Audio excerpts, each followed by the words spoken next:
Welcome back to our new video. তোমরা দেখছো Bengali sports news. অনেকদিন পর নতুন কিছু আপডেট নিয়ে এলাম তোমাদের সামনে। তো আজকে ফুটবল নিয়ে কোনো আপডেট দেবো না।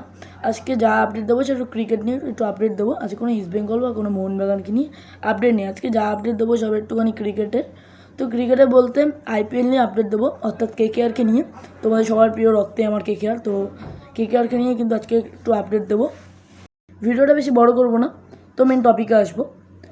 তো কেকেআর কিন্তু হোম গ্রাউন্ড আমরা সবাই জানি ইডেন গার্ডেন, কিন্তু পরের সিজনের জন্য কিন্তু কেকেআর নাও খেলতে পারে ইডেন গার্ডেনে। এইটুখানি কিন্তু সূত্র মারফত খবর আসছে, কারণ মমতা ব্যানার্জির উদ্যোগে কিন্তু ইডেন গার্ডেন স্টেডিয়াম নির্মাণ হবে, মানে স্টেডিয়ামটা একটু কিছুটা বড় করা হবে।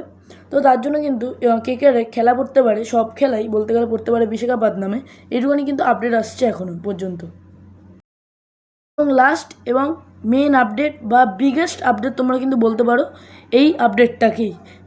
তো কেকেআর কিন্তু সাইন করাতে চলেছে কেএল রাহুল, অর্থাৎ wicket keeper batsman KL Rahul. আগের সিজনে কিন্তু তার 500-এর উপরে রান আছে। এরকম তোমরা কিন্তু মাথায় রাখো, কেএল রাহুলকে কিন্তু কেকেআর আনতে চলেছে, কিন্তু কীভাবে সেটা তোমাদেরকে আমি বলছি। এবার কিন্তু তোমাদের মাথায় একটা প্রশ্ন আসবে যে কেন কেএল রাহুলকে ছাড়তে যাবে দিল্লি। কারণটা হচ্ছে কেএল রাহুলকে কিন্তু ছাড়বে একটাই কারণে, দুটো বিদেশি প্লেয়ারকে দিতে হবে দিল্লিকে। তো কে কে সেটা তোমাদেরকে আগে বলে দিই।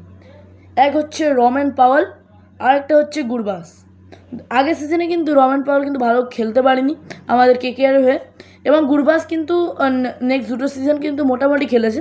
অত ভালো পারফরমেন্স কিন্তু ছিল না, মোটামুটি খেলেছে।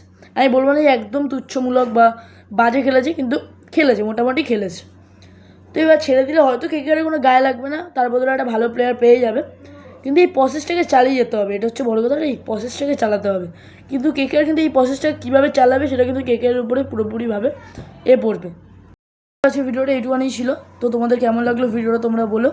তো কেকেআর কীভাবে আসবে কেএল রাহুল তোমাদেরকে বলে দিলাম, কোন দুটো প্লেয়ারকে দিতে হবে কেকেআরকে দিল্লিকে সেটা আমি তোমাদেরকে বলে দিলাম। তো ভিডিওটা তোমাদের যদি ভালো লেগে থাকে তাহলে লাইক অ্যান্ড সাবস্ক্রাইব করো। এরকম আইপিএল নিয়ে আপডেট আসতে থাকবে। তো দেখা হবে কোনো একটা ভালো ভিডিওতে। ওকে, বাই।